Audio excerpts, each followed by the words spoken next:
वंशी विभूषित करान्नवनीरदाभा पीताम्बराद अरुण बिंब फलाधरोषात् पूर्णेन्दु सुंदर मुखाद अरविंद नेत्रात् कृष्णात् परम किमपि त्वम् अहम न जानये। विश्वगुरु भगवान श्री कृष्ण के चरणों में प्रणिपात करने के उपरांत आप सबको प्रणाम। जैसा कि आप सबको ज्ञात है कि हम लोग गीता के प्रथम अध्याय की यात्रा पर चल रहे हैं। प्रथम अध्याय के 8 श्लोकों का वर्णन हमने इसके पूर्व के वीडियो में किया था। आज हम लोग 9वें श्लोक से लेकर के 13वें श्लोक तक की व्याख्या करेंगे। आप सबको विदित है कि 8वें श्लोक में अपनी सैन्य व्यवस्था को सुसज्जित करता हुआ दुर्योधन द्रोणाचार्य को अवगत कराता है कि हमारी सेना में एक से एक महारथी हैं और उन महारथियों के रहते हुए हमें युद्ध में कौन पराजित कर सकता है। और वह एक एक महारथियों का नाम गिनाता है। ऐसे शूरवीर हैं। सर्वप्रथम वो कहता है कि द्रोणाचार्य जी आप मेरे गुरु हैं और आप जैसा ज्ञाता सैन्य संगठन के विषय में कौन हो सकता है। भीष्म पितामह जैसे अनुभवी लोग हमारे साथ में, हम युद्ध को जीत कर रहेंगे, ऐसा उसका स्वाभिमान जागृत हो जाता है। कहता है कि हमारी सेना में अश्वत्थामा है, विकर्ण है, कर्ण है, बहुत ही बलशाली लोग इस युद्ध में हमारे साथ हैं। और द्रोणाचार्य को बताते हुए सोचता है कि कहीं ऐसा न हो कि अन्य जो हमारे साथ सेना में लड़ने वाले पराक्रमी योद्धा हैं उनके अंदर इस प्रकार की भावना ना आ जाए। उनको भी प्रसन्न करने के लिए वो श्लोक संख्या 9 में द्रोणाचार्य जी से बताता है। आइए सबसे पहले वाचन करें। अन्ये च बहवा शूरा मदर्थे त्यक्त जीविताः नाना शस्त्र प्रहरणाः सर्वे युद्ध विशारदाः। हमारी सेना में अन्य बहुत से ऐसे योद्धा हैं जो मेरे लिए अपना जीवन देने के लिए तैयार है, आत्मोत्सर्ग करने के लिए तैयार है। और वे अनेकों प्रकार के अस्त्रों से सुसज्जित होकर के युद्ध में एक विशेष प्रकार की दक्षता रखते हैं। श्लोक संख्या 3:10 में दोनों सेनाओं की तुलना करता है दुर्योधन और स्पष्ट करता है कि दोनों सेनाओं में एक पांडवों की सेना है, एक हमारी सेना है। भीष्म पितामह जैसे योद्धा के द्वारा हमारी रक्षा हो रही है और पांडवों की सेना में भीम जैसे अनुभवहीन, अनुभव शून्य वीर ने अपनी सैन्य संगठन की रचना की है। ऐसी परिस्थिति का अवलोकन करते हुए दुर्योधन अपनी विजय को सुनिश्चित कर लेता है। कहता है, अपर्याप्तं तदशमाकं बलं भीष्माभिरक्षितं पर्याप्तं त्वयिदमेतेषां बलम भीमाभिरक्षितं। हमारी सेना में अपरिमित बल है, असीमित बल, क्योंकि हम लोग भीष्म पितामह के द्वारा सुरक्षित हैं। हमारी रक्षा भीष्म पितामह जी के द्वारा हो रही, और पांडवों की सेना का बल सीमित है, क्योंकि अनुभव शून्य भीम ने सैन्य संगठन की व्यवस्था बनाई है। इसलिए निश्चित रूप से हम लोग युद्ध जीत जाएंगे। और दुर्योधन 11वें श्लोक में बताता है कि अन्येषु च सर्वेषु यथा भागम् अवस्थिताः भीष्ममेवाभिरक्षन्तु भवन्तः सर्व एव हि। दुर्योधन के मस्तिष्क में यह भावना चल रही है कि हमारी सेना के केंद्र बिंदु, जिन पर हमारी जीत निश्चित है, ऐसे भीष्म पितामह जी को हमें हर प्रकार से सुरक्षित रखना है। क्योंकि भीष्म पितामह जी अगर कहीं किसी स्थल पर युद्धरत रहते हुए अपने लक्ष्य की तरफ सतत बढ़ रहे हैं, उस बीच में कोई पीछे से आक्रमण कर सकता है। इसलिए दुर्योधन कहता है अपने सैनिकों से कि देखिए, अन्येषु च सर्वेषु यथा भागम अवस्थिता। अन्य जो हमारे युद्धवीर हैं, जो हमारी सेना में तत्पर हैं, लगे हुए हैं, जहां जहां मैंने जिनको स्थान दिया है मोर्चे पर, वहां वहां पर बड़ी तैयारी के साथ भीष्म पितामह की रक्षा करना है। आप सभी लोग उनकी रक्षा में तत्पर हो जाए।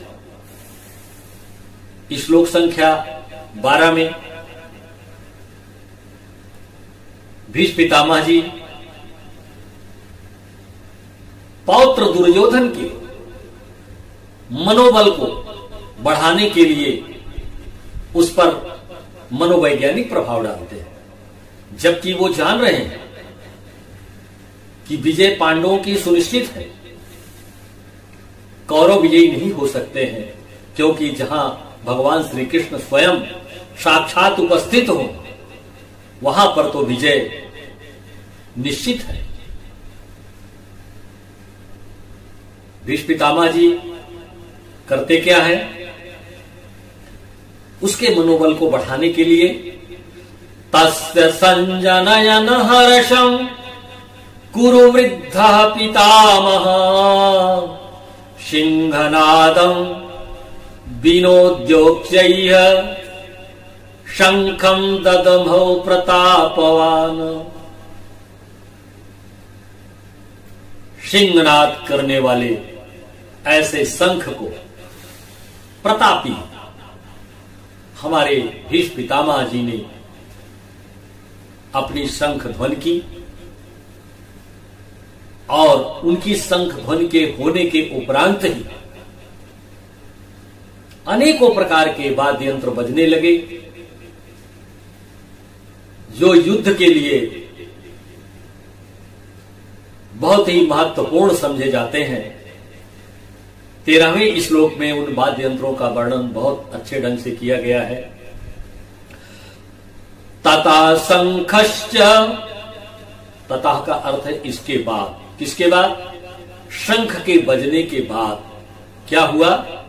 भेर्यश्च पणवानक गोमुखा, ढोलक, नगाड़े, तुरही, बिगुल, मृदंग, अनेकों प्रकार के वाद्य यंत्र बजने लगे और अचानक उन वाद्य यंत्रों के समन्वित समूह की आवाज से ऐसा भयानक वातावरण बन गया, क्योंकि आप जानते हैं जब युद्ध की भेरी बजती है उस रणभेरी में एक भयानक आवाज निकलती है, क्योंकि उससे कोई मधुर संगीत नहीं निकलता है। ऐसे वातावरण का सृजन हुआ।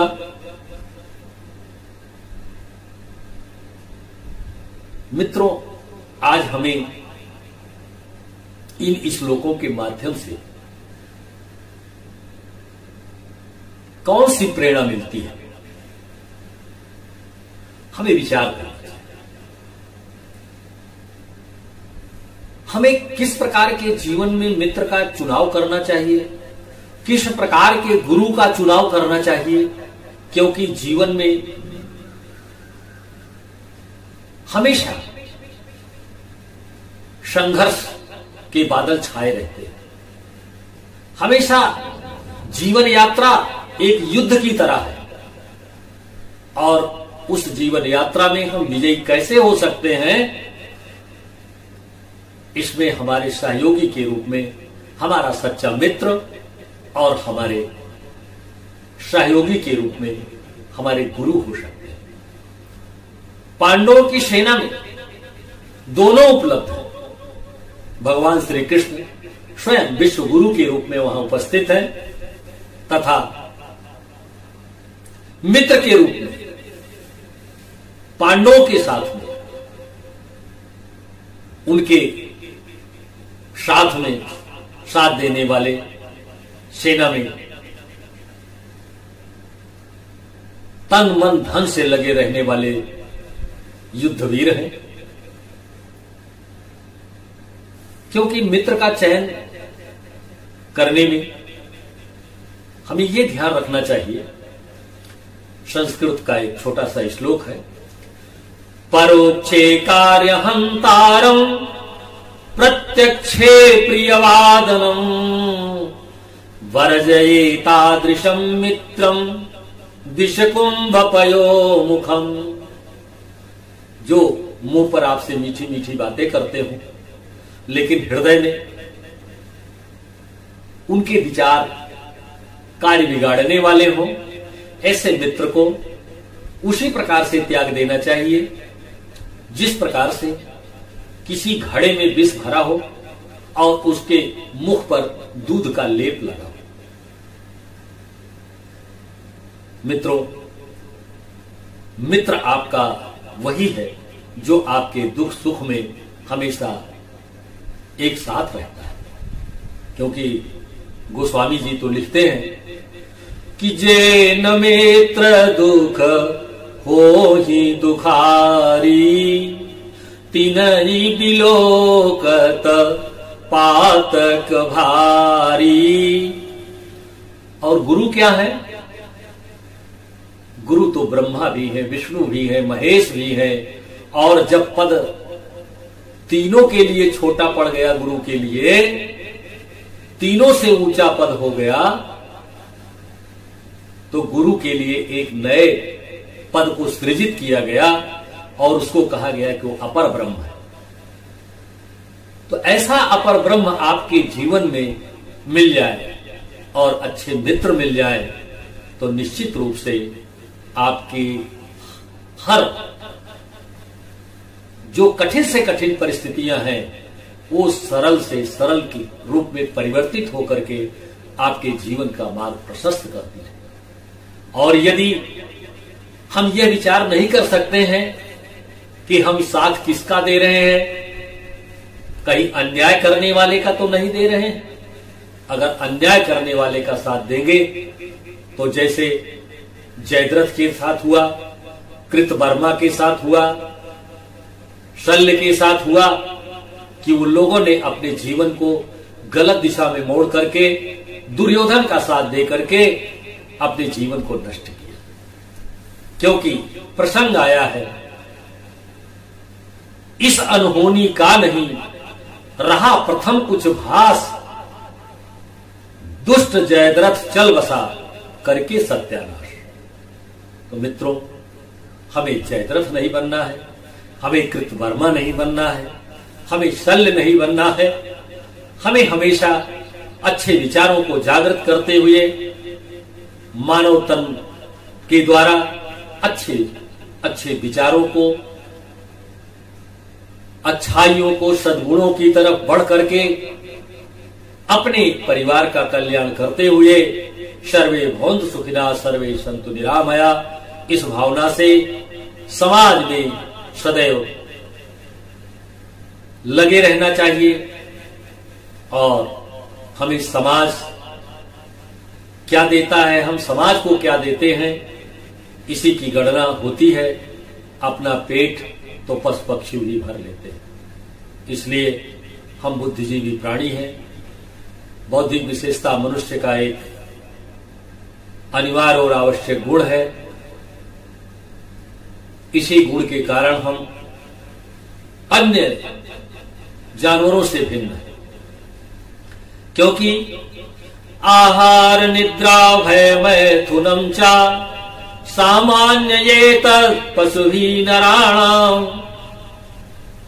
पशुओं के समान मनुष्यों का आहार, निद्रा, भय, मैथुन सब कुछ है, लेकिन मनुष्य में एक ऐसी क्वालिटी है, एक ऐसी योग्यता है, ईश्वर ने एक ऐसा उपहार दिया है जिसके बल पर वो आखेट युग से आज चंद्रमा युग तक, चंद्रमा की यात्रा पर पहुंच रहा है। वो है हमारा बौद्धिक बल। तो अपने बौद्धिक बल के आधार पर हमेशा सृजनात्मक कार्य करें। अपने समाज को, अपने परिवार को, अपने देश को जितना अधिक से अधिक दे सके उतने अच्छे विचार को प्रदान करें। इन्हीं शब्दों के साथ वाणी को विराम। हम लोग पुनः 14वें गीता के श्लोक में मिलेंगे। आज यहीं पर कथा विराम लेती है। आप सबको बहुत बहुत आभार। पुनः भगवान श्री कृष्ण के चरणों में प्रणिपात करता हुआ वाणी को विराम देता हूं। जय श्री कृष्ण। राधे राधे।